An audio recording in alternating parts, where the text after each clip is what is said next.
எங்கே கடன் வட்டி என்றெல்லாம் சொல்கிறார்களோ அங்கே ராகுவும் கேதுவும் சம்பந்தப்பட்டு விடுகிறது. லம்போ அப்படின்னா நீண்டு இருக்கக்கூடிய அப்படின்னு அர்த்தம். எது நீண்டிருக்கிறது? வாழ்க்கையிலே கடனும் வம்பும் பிரச்சனையும் நீண்டிருக்கிறது. எங்கேயான மகிழ்ச்சி இருக்கான்னா அவங்க கையில் மகிழ்ச்சி என்பதை தாண்டி 1ஆம் தேதி வந்துட்டாலே எதுக்குப்பா இந்த 1ஆம் தேதி வருது, எங்களை காப்பாற்றுறதுக்கு வழி இல்லையான்னு கண்ணீர் விடுறவங்க தான் ஜாஸ்தி. செவ்வாய் நீச்சமாகவே இருக்கட்டும், எங்கே இருக்கிறான்? கடக ராசியில் இருக்கிறான். மகர ராசியிலிருந்து சூரியனின் 7ஆம் பார்வை அங்கே படப்போகிறது. இது ஒரு வகையிலே சிவராஜ யோகம் போல செயல்பட துவங்கும். இந்த தை மாசத்துல குருவும் கேதுவும் ஒரு ஜாதகத்தில் ஏதேனும் வகையிலே சம்பந்தப்பட்டிருந்தால் குழந்தை பிறப்பிலே தடை தாமதங்கள் என்றெல்லாம்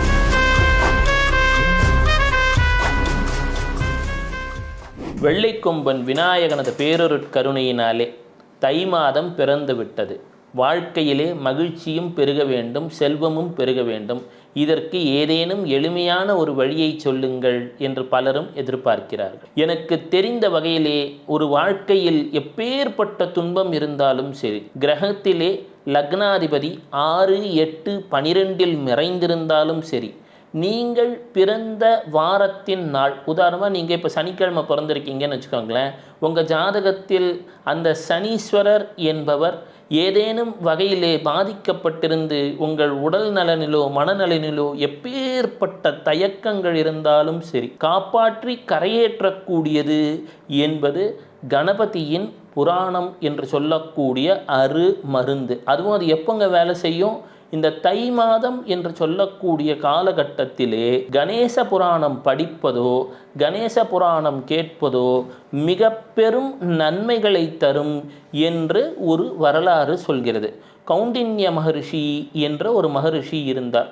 அனுதினமும் அவர் கணேசனை பூஜித்து கொண்டே இருந்தார்.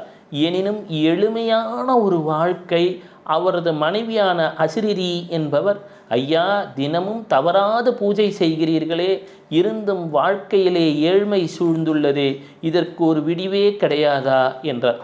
பலரும் இப்படி தாங்க, நேர்மையாக தான் இருக்கோம், வாழ்க்கையில் பிஸ்னஸ் நேர்மையாக தான் பண்ணுறோம், எந்த உயிருக்கும் நாங்கள் எந்த ஒரு கடுதலையும் பண்ணுறதில்ல, ஜோதிடர் ஜாதகத்தில் 6ஆம் இடம் சரியில்லை, எனவே கடன் வம்பு வழக்கு என்கிறார்.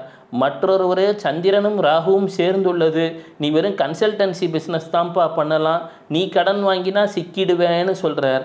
இன்னொரு இடத்திலோ தனுசு லக்னமாக இருக்கிறது, 4ஆம் அதிபதி 2இல் நீச்சமடையக்கூடியது தனுசு லக்னம், எனவே நீ என்ன பிஸ்னஸ் பண்ணாலும் சரி கடனில் தான் சிக்குவேன்னு சொல்கிறாரு. எப்படிங்கய்யா, எனக்கு வியாபாரத்தை விட்டால் வர வழியே கிடையாது, வீட்டிலே குழந்தைகள் இருக்கிறார்கள், மனைவி இருக்கிறார், இஎம்ஐ கட்ட முடியலை, எங்கெங்கோ சுற்றி கொண்டிருக்கிறேன், கடனை வைத்து கடன் வாங்குகிறேன், என் வாழ்க்கையிலே விடிவே இல்லையா என்றெல்லாம் கேட்டுக்கொண்டு தான் இருக்கிறது.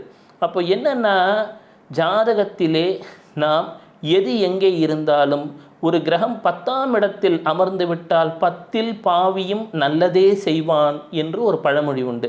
அப்போது இந்த காலபுருஷ தத்துவத்தில் 10ஆம் இடம் என்பது என்ன? நமது தை மாதமாகிய சூரியன் இருக்கக்கூடிய அந்த மகர ராசி தான். அங்கே தான் அபிஜித் அப்படின்னு சொல்லக்கூடிய நட்சத்திரம் இருக்கிறது. இந்த நம்ம சொல்கிறோம் இல்லையா, இந்த 10ஆம் இடம்னு சொல்லக்கூடிய மகர ராசி, இங்கே சூரியன் வரும் பொழுது நமக்கு ஜெனித் அப்படின்னு ஆங்கிலத்திலே சொல்லுவார்கள். நாம் வீட்டில் உட்காந்துட்டு இருக்கும்போது மதிய நேரத்தில் சுள்ளுன்னு வெயில் அடிக்கும், தெற்கு பக்கத்துலேருந்து வெயில் அடிக்கும். அது எங்கன்னா இந்த ஜாதகத்தில் இருக்கக்கூடிய 10ஆம் இடம் என்று சொல்லக்கூடியது தான் வானத்தில். இந்த இடத்தில் சூரியன் வரும் பொழுது நம்ம பயோரித்தம் பயோ கிளாக்குன்னெலாம் சொல்லுவோம், உடலுக்கே மதிய நேரத்தில் சுறுசுறுப்பாக இருப்போம் அந்த சூரியன் உச்சத்தில் இருக்கும்போது.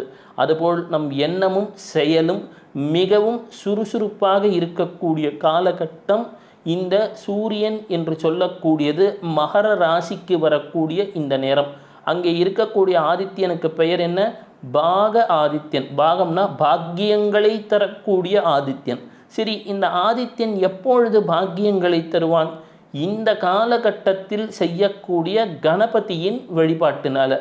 ஏற்கனவே இந்த கௌண்டின்ய மகரிஷி அப்படின்றவரை சொன்னேன். அவர் மிக மிக ஏழ்மையில் இருந்தார். அவரது மனைவி சொன்னார், ஐயா நாம் தினமும் ஏழ்மையில் தவிக்கும் பொழுது நம் பக்தியை கூட எல்லாரும் கேலியாக பார்க்கிறார்களே, கேள்விக்குள்ளாக்குகிறார்களே, எனக்கு ஒரு விடிவு கிடைக்காதா என்ற நம்ம அழறாங்க. பல தாய்மார்களும் அது போலத்தான். ஐயா நேர்மையாக பிஸ்னஸ் பண்ணுவோங்கய்யா, ஏன்யா எங்களுக்கு இந்த கடன் பிரச்சனை, வட்டி கட்டி மாள முடியலை அப்படின்றாங்க. இதை கேட்கும்போது இதற்கெல்லாம் ஒரு தீர்வு இருக்காதா? எங்கே கடன் வட்டி என்றெல்லாம் சொல்கிறார்களோ அங்கே ராகுவும் கேதுவும் சம்பந்தப்பட்டு விடுகிறது. அப்போது இந்த ராகு என்று சொல்லக்கூடிய கடன் வட்டி பிரச்சனைக்கு தீர்வாக அமையக்கூடியது கேது. அப்பொழுது அந்த கேத்துவின் வடிவமாகவே இருக்கக்கூடியவன் லம்போதர கணபதி. அது என்னென்னா, லம்போ அப்படின்னா நீண்டு இருக்கக்கூடிய அப்படின்னு அர்த்தம். எது நீண்டிருக்கிறது? வாழ்க்கையிலே கடனும் வம்பும் பிரச்சனையும் நீண்டிருக்கிறது. எங்கேயான மகிழ்ச்சி இருக்கான்னா அவங்க கையில் மகிழ்ச்சி என்பதை தாண்டி 1ஆம் தேதி வந்துட்டாலே எதுக்குப்பா இந்த 1ஆம் தேதி வருது, எங்களை காப்பாற்றுறதுக்கு வழி இல்லையான்னு கண்ணீர் விடுறவங்க தான் ஜாஸ்தி. இந்த கண்ணீரை துடைப்பதற்காகவே அவதாரம் செய்தவன் கணபதி என்கின்ற கணேசன். இந்த கணபதியை தை மாதத்தில் தொழுதால், அதுவும் இந்த வருடம் தை மாதத்தில் கணபதியை தொழுதால் அது மிக மிக சிறப்பாக அமையும் என்பதில் ஐயமே கிடையாது. காரணம் என்ன? இந்த 2025ஆம் ஆண்டு இன்னும் குரு ரிஷபத்திலே இருக்கிறார். அவரது பார்வை கேது என்கின்ற கணபதியின் அந்த நட்சத்திரத்தின் மீது பட்டு கொண்டிருக்கிறது. அதை தாண்டி அவர் ரிஷபத்தில் இருக்கும் பொழுது அவரது 9ஆம் பார்வை சூரியனின் மீது படப்போகிறது. இது ஒரு பெரிய ஒரு காம்பினேஷன். எல்லா நேரத்திலும் நமக்கு நலம் தரக்கூடிய அமைப்புகள் இதுபோல அமைவது கிடையாது. ஒரு புறம் கேதுவின் மீது குருவின் பார்வை, மற்றொரு புறம் சூரியனின் மீது குருவின் பார்வை. இது போன்ற ஒரு நன்னேரத்தில், அதுவும் யோசித்து பாருங்கள், செவ்வாய் நீச்சமாகவே இருக்கட்டும், எங்கே இருக்கிறான்? கடக ராசியில் இருக்கிறான். மகர ராசியிலிருந்து சூரியனின் 7ஆம் பார்வை அங்கே படப்போகிறது. இது ஒரு வகையிலே சிவராஜ யோகம் போல செயல்பட துவங்கும். இந்த மாதம் மறவாமல் யார் யார் எங்கே இருந்தாலும் சரி, உங்களால் இயன்ற அளவு ஒரு அருகம்புல்லையாவது விநாயகருக்கு சாற்றி விடுங்கள்.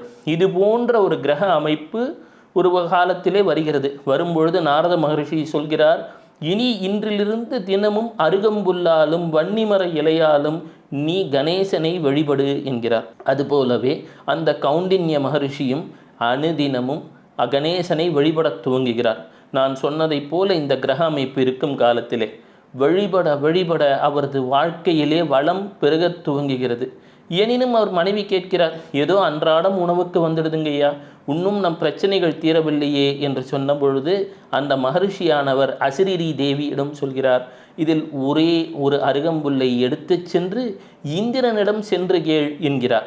இந்திரனிடம் சென்று கேட்டபோது, அம்மா இதற்கு ஈடிணையாக எனது அமரர்கள் ஆளும் உலகத்தை கூட தர முடியாது, நீ குபேரனிடம் சென்று கேள் என்கிறார்.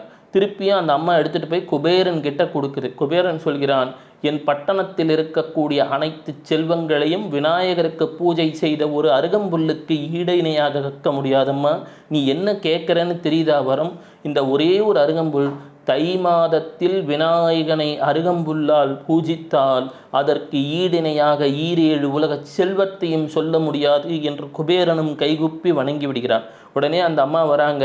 வந்து பார்க்கும் பொழுது அவர்கள் வாழ்ந்த அந்த ஏழ்மையான சூழல் அகன்று எங்கும் செல்வம் பெருகி தங்க விமானம் போன்ற ஒரு படகு போன்ற ஒரு வீடின் முன் வந்து நிற்கிறாங்க. அம்மா இதுதாம்மா நம்ம வீடு. ஒரே ஒரு மாதம் இடைவிடாது விநாயகனை தை மாதத்தில் வழிபட்டதின் புண்ணிய பலனாக இந்த வீடு சிந்தாமணி கிரகம் போல் சிறப்பிக்கப்பட்டு விட்டது.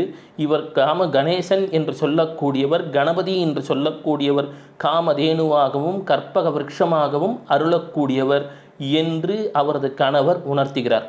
இந்த அசிரிரி என்று சொல்லக்கூடியவர் தான் இன்றும் அசிரிரி கேட்குது அப்படின்லாம் சொல்கிறீங்க இல்லையா, அந்த அசிரிரி தேவதையாக அருள் புரிவதாக ஒரு நம்பிக்கை. அதே போல தை மாதத்திலே கீர்த்த வீரியன் என்பவனும் அவனது மனைவியும் இடைவிடாது விநாயகர் பூஜையை மேற்கொண்டதால் தான் கார்த்தவீர்யார்ஜுனன் என்று சொல்லக்கூடிய மன்னன் உலகிலே அவதரித்து தத்தாத்திரேயர் அனகாலட்சுமிக்கு மிகச்சிறந்த பக்தனாக விளங்கி சக்கரவர்த்தியானான் என்பார்கள். அப்போ என்னென்னா, இந்த தை மாதத்தில் குருவும் கேதுவும் ஒரு ஜாதகத்தில் ஏதேனும் வகையிலே சம்பந்தப்பட்டிருந்தால் குழந்தை பிறப்பிலே தடை தாமதங்கள் என்றெல்லாம் சொல்லுவார்கள். அதற்கு தீர்வு எங்கே இருக்கிறது? தை மாதம் செய்யக்கூடிய கணபதியின் வழிபாட்டில் இருக்கிறது. கணபதியின் ஆலயங்கள் செல்லுங்கள், வெளியிலே இருக்கக்கூடிய அந்த மூஞ்சூரியும் வணங்குங்கள். மனிதனும் மூஞ்சூறு போல தான். இந்த எலி எப்படின்னா, ஏதோ ஒரு உணவை கண்டால் ஓடத் துவங்கும், ஏதோ ஒரு பொருளை கண்டால் ஓடத் துவங்கும். எனினும் யானை போல மேலே அமர்ந்த அந்த விநாயகன் அந்த எனர்ஜியை கிரவுண்டடாக வைப்பான். நம்ம எல்லாரும் என்ன செய்கிறோம், எங்கேனும் நமக்கு பொருள் வளம் கிடைத்து விடாதா என்று தேடத் துவங்குகிறோம், தேடிக்கொண்டே இருக்கிறோம், நாடிக்கொண்டே இருக்கிறோம். எனினும் நம் இலக்கை அடைய முடிவதில்லை. இதே கணபதியை பற்றி விட்டால் உங்கள் வாழ்க்கையிலே உங்கள் இலக்கு உங்களை வந்தடையும். அதுவும் இந்த ஆண்டு குறிப்பாக. ஏனென்று சொன்னால் மீனத்திலே பல கிரக சேர்க்கை என்பது இன்னும் 4 மாதங்களில் ஏற்பட போகிறது. இதன் தாக்கம் பங்குச்சந்தை முதல் உலகின் பல்வேறு நிலைகளிலும் ஏற்பட துவங்கலாம். எனவே இது போன்ற காலகட்டங்களிலே நம்மை காப்பாற்றி கரையேற்றி கை கொடுக்கக்கூடியது கணபதியின் வழிபாடு தான்.